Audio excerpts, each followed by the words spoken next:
নমস্কার সবাইকে। আশা করি আপনারা সবাই ভালো আছেন। মহুয়ার নতুন আরেকটি ভিডিওতে আপনাদের জানাই স্বাগত। এখন বাজে ওই সকাল 8:45 মতো, আর এখন থেকেই আমি আমার ভিডিওটা শুরু করলাম। ডোডো তো স্কুলে চলে গেল, আর আজকে যেহেতু বাড়িতে রান্নার কাজ চলছে সেই জন্যই তার সব তোড়জোড় চলছে। তারপরে আমি সোজা চলে এলাম রান্নাঘরে।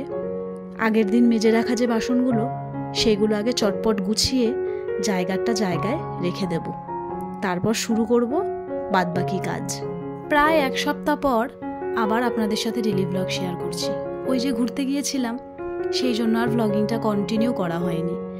আমি আসলে চাইনি ঘুরতে যাচ্ছি আবার এই ব্লগিং এডিটিং এইসব নিয়ে ব্যস্ত থাকতে। 2-3 দিনের জন্য ঘুরতে গেছিলাম তো, তাই সেইটাকে নিয়েই একদম মজাতে ছিলাম। তারপর একটু চা খাবো, আজকে একটু দুধ চা খাবো।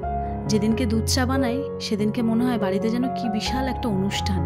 আসলে খাই না তো সেই জন্য। আর তার সঙ্গে আজকে একটু মুড়ি খাবো, বিস্কিটটা খেতে ভালো লাগলো না সেই জন্য। তারপরে সোজা চলে এলাম ছাদে। কালকে কেচেছিলাম জামা কাপড়গুলো, আর এখন তো বৃষ্টিটা মনে হচ্ছে লুকোচুরি খেলছে আমাদের সাথে, একবার আসছে একবার চলে যাচ্ছে। তাই জামা কাপড়গুলো কালকে সম্পূর্ণ শুকোতে পারিনি। আজকে রোদ্দুর দেখে আবার ছাদে চলে আসলাম জামা কাপড়গুলো মেলার জন্য। জামা কাপড় মেলার পর চোখ কান খোলা রেখে দিতে হচ্ছে, যে কখন বৃষ্টির এক ফোঁটা পড়বে তার আগেই যেন জামা কাপড়গুলো ছাদ থেকে তুলে আনতে পারি। জামা কাপড়গুলো মেলে এবার সোজা ঘরে চলে এলাম। এবার সবার প্রথমে বাসি ঘরের কাজগুলো সব সেরে নেব। সবার প্রথমে বেডটা ক্লিন করে নিচ্ছি, তারপরে ঘরটা ক্লিন করব। আজকে আর ডাস্টিংয়ের কাজ করব না, কারণ কালকে ভালো করে ডাস্টিং ক্লিনিংয়ের কাজটা সেরে রেখেছি, ওই জন্য আজকে আর নেই। তাহলে চলুন এবার চটপট করে রান্নাটা সেরে নিই।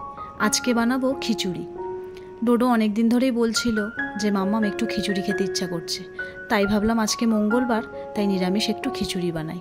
ওই মুগ ডাল দিয়ে একদম অল্প মশলা দিয়ে একটু পাতলা করে খিচুড়ি বানাবো। গত রবিবার অজয়কে ওর নাচের ক্লাস থেকে ওর একটা কোনো স্টুডেন্ট এই শনপাপড়িটা দিয়েছিল। যেহেতু অজয়ের ডান্স ক্লাসে বাচ্চাই বেশি, তাই প্রায়শই কারোর না কারোর জন্মদিন কোনো পুজো থাকলে অজয়কে এরকম মিষ্টি দিয়ে যায়। তাই একটু শনপাপড়ি খাচ্ছি। শনপাপড়ি আমার খুব একটা পছন্দের না, আমি খাই, কিন্তু অজয় ভীষণ পছন্দ করে শনপাপড়ি খেতে। মিষ্টির মধ্যে আমার বলতে গেলে ওই কালাকাতটাই বেশি পছন্দের। তো যাই হোক, এবার খিচুড়িতে দেওয়ার সবজিগুলো কেটে নেব। ফ্রিজে অনেক রকমই সবজি ছিল, কিন্তু তার মধ্যে খিচুড়িতে দেওয়ার মতন কিছু সবজি বার করে নিয়েছি। যেমন ধরুন ওই কুমড়ো, পটল, ঝিঙেও ছিল, কিন্তু ভাবলাম যে না, ঝিঙে দেবো না, ঝিঙে দিলে খিচুড়িটা যদি আবার একটু জল জল ভাব লাগে, সেই জন্য আর খিচুড়িটা দিলাম না। আর তার সঙ্গে অল্প করে একটু আলু দেবো, কারণ ইচ্ছা আছে একটু ঝুরি ঝুরি আলু ভাজা করব খিচুড়ির সঙ্গে। আর টমেটোও দিচ্ছি, একটু বেশি করেই টমেটো দেবো। নিরামিষ খিচুড়িতে টমেটো একটু বেশি দিলে খেতে ভালো লাগে। আমি খানিকটা কাঁচা দিয়ে দেবো টমেটো, আর কিছুটা মশলার সাথে কষিয়ে দেবো। আর তার সঙ্গে দিয়ে দিচ্ছি কয়েকটা কাঁচা লঙ্কা চেরা। তাহলে চলুন এবার চটপট করে খিচুড়িটা বসিয়ে দিই।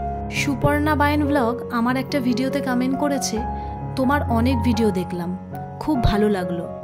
মেয়েরা স্বপ্ন দেখে তাই এগিয়ে যাওয়ার চেষ্টা করে। অনেক শুভেচ্ছা রইল আমার তরফ থেকে, এগিয়ে যাও। তো থ্যাংক ইউ সো মাচ।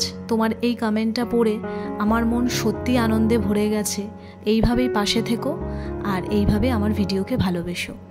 এর আগের ভিডিওতেও এই কথাগুলো আমি অনেকবার বলেছি, আর আবারও আজকে বলছি, তোমাদের এই একটা কমেন্ট, হ্যাঁ হয়তো কমেন্ট অনেকই কম আসে, একটা কি দুটো, কিন্তু এই একটা দুটো কমেন্টই আমার কাছে অনেক অনেক অনেক বড় পাওনা।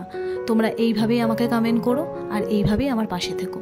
আর ওইদিকে আমি আমার খিচুড়িটা বসিয়ে দিয়ে ডাইনিং টেবিলটা একটু পরিষ্কার করে নিলাম। আর এই জিনিসগুলো বেশ কয়েকদিন হলো পরিষ্কার করা হয় না, যেহেতু রান্নাঘরের সামনেই তো সব কিছু, তাই ভীষণ তেল চিটচিটে হয়ে যায়। আর এই তেল চিটচিটে হওয়ার জন্য ধুলোগুলোও না গায়ে একদম আটকে যায়, তাই একদিন ছাড়া ছাড়া পরিষ্কার করলে খুব ভালো হয়।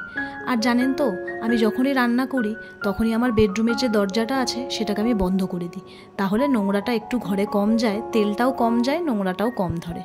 তো দেখুন পরিষ্কার করে আবার ঠিক আগের মতন যেরকম ছিল ওইভাবেই সাজিয়ে রেখে দিলাম। আর এদিকে আমার খিচুড়িও কিন্তু হয়ে গেছে, একটু মিষ্টি আর ধনেপাতা দিয়ে নামিয়ে দিলেই আমার খিচুড়িটা তো একদম রেডি। আর খিচুড়ির রঙটাও কিন্তু বেশ হয়েছে, একদম কম মশলা দিয়ে করেছি। আর এদিকে আমি বেগুনি বানানোর যে বেসনটা সেটা ভালো করে গুলে রেখে দিলাম খানিকক্ষণ রেস্টে রাখার জন্য। আর এদিকে বাসন অনেক পড়েছে বেসিনে, তাই ভাবলাম বাসনগুলো এর ফাঁকে মেজে নিই, আর বেসনটাও ওদিকে রেস্টে থাকুক, তাহলে বেগুনিটাও খুব ভালো হবে। যেহেতু বিয়ের আগের থাকতেই সংসারের কাজ করতাম, তাই জন্য আশেপাশের ঠাকুমারা, আমার নিজের ঠাকুমারা সবসময় আমাকে লক্ষ্মী মেয়ে বলতো। কিন্তু বিয়ের পর কতটা লক্ষ্মী বৌমা হয়ে উঠতে পেরেছি জানি না। তবে একটা কথা ঠিকই, সংসারের প্রত্যেকটা কাজ অনেকটাই ভালোবাসা আর যত্ন নিয়ে করি এবং সংসারে যাতে লক্ষ্মীশ্রী বজায় থাকে সেই চেষ্টাটাও করি। যাই হোক, এখন চটপট বেগুনি ভেজে নেব, কিন্তু বেগুনি ভাজার আগে কয়েকটা পাঁপড় ভাজবো। অজয় এই কানমোলা পাঁপড়গুলো কালকে দোকান থেকে কিনে নিয়ে এসেছিল, তাই সেগুলোই কয়েকটা ভেজে নিচ্ছি। আর এই কানমোলা পাঁপড় ভাজতে ভাজতে একদম পুরোনো দিনে ফিরে গেছিলাম। যখন স্কুলে পড়তাম তখন হাতের 5টা আঙুলে এই পাঁপড়গুলো ভরে খেয়েছি না আমরা সবাই, বলুন, আপনারাও তো অনেকে খেয়েছেন। তাই এই পাঁপড়গুলো ভাবছিলাম আর সেই পুরোনো দিনের কথাগুলো মনে পড়ছিল। সব পাঁপড় ভাজবো না, এখন অজয়কে ভেজে দেবো খানিকটা, আমি একটু খাবো, আর ডুডু যখন স্কুল থেকে আসবে তখন ওকে ভেজে দেবো। ওর তো স্কুল থেকে আস্তে আস্তে 4টে বাজে, আর ও এসেই যেহেতু চটপট খেতে চায় না, তাই জন্য আমরা আগে খেয়ে নিই, তারপর ও আসলে ওকে খাইয়ে দিই। আর এখানে বেগুনিটাও ভেজে নিচ্ছি। আর বেগুনিতে যেহেতু একটু খাবার সোডা দিয়েছিলাম, তাই জন্য বেগুনিগুলো দেখুন কি সুন্দর ফুলেছে। কিন্তু আমার ভাগের বেগুনিটা যেহেতু একটু তেল কম হয়ে গেছিল, তাই একটু পুড়ে পুড়ে গেছে। কিন্তু সেটা নিয়ে কোনো ব্যাপার না, আমি নিজে খাবো তো, তাই পুড়ে গেলেও কোনো অসুবিধা নেই। তাহলে চলুন চটপট লাঞ্চটা করে নিই। আর লাঞ্চটা করে নেওয়ার পরে আপনাদের সঙ্গে কয়েকটা জিনিস শেয়ার করব। দীঘায় গেছিলাম, খুব একটা কেনাকাটি করতে পারিনি, যেহেতু লাস্ট দিন অনেকটাই বৃষ্টি হচ্ছিল সেই জন্য।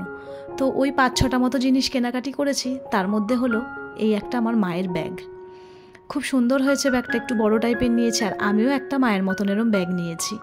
বাড়িওয়ালা কাকিমার জন্যও একটা ব্যাগ এনেছি, সেটা কাকিমাকে দিয়ে দিয়েছি বলে আর আপনাদের সাথে শেয়ার করতে পারলাম না।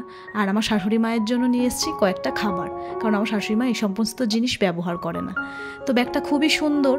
আর যে দোকান থেকে ব্যাগটা নিয়েছি ওই দোকানেই শুধুমাত্র আমি ব্যাগগুলো দেখতে পেয়েছিলাম, তাই 3টে মতন এরকম ব্যাগ ছিল, 2টো আমি নিজেই নিয়ে নিয়েছি। 150 টাকা করে নিয়েছে। তারপর ডোডো কিনেছে এরকম একটা বাঁশি, বিচের ধারেই বিক্রি হচ্ছিল, আর এইটা নিয়ে তো সারাদিন বাজিয়ে চলেছে। তারপর ওই ব্যাগের দোকান থেকেই কিনেছি এরকম একটা মাসাজার। এরকম মাসাজার আমি অনলাইনেও দেখেছি, কিন্তু অজয় বল এটা দিয়ে আপনি আপনার বডি মাসাজ, ফেস মাসাজ সব কিছু করতে পারবেন। কিন্তু আমি দেখলাম কোমরে যখন মাসাজটা করা হচ্ছে ভীষণ আরাম লাগছে এটা দিয়ে, মানে কোমরের জন্য খুব ভালো। আর সবশেষে যেটা দেখাবো সেটা হচ্ছে আমার জন্য খুব সুন্দর একটা জিনিস, সেটা হলো এই বেতের ঝুড়িটা। দাম কিন্তু খুব একটা বেশি নেয়নি, 120 টাকা বলেছিল, 100 টাকা নিয়েছে। আমার তো ভীষণ পছন্দ হয়েছে এই কাজটা। ডাইনিং টেবিলে রাখবো, মাঝে মধ্যে যখন একটু ফল টল আনবে এর মধ্যে সাজিয়ে রাখবো। তাহলে চলুন আজকের মতন ভিডিওটা এখানেই শেষ করছি। জিনিসগুলো কেমন লাগলো অবশ্যই জানাবেন, আর ভিডিওটা ভালো লাগলেও কিন্তু জানাবেন। খুব তাড়াতাড়ি দেখা করবো নতুন আরও একটা ভিডিওর সাথে। ততক্ষণের জন্য সবাই ভালো থাকবেন আর নিজেদের খেয়াল রাখবেন।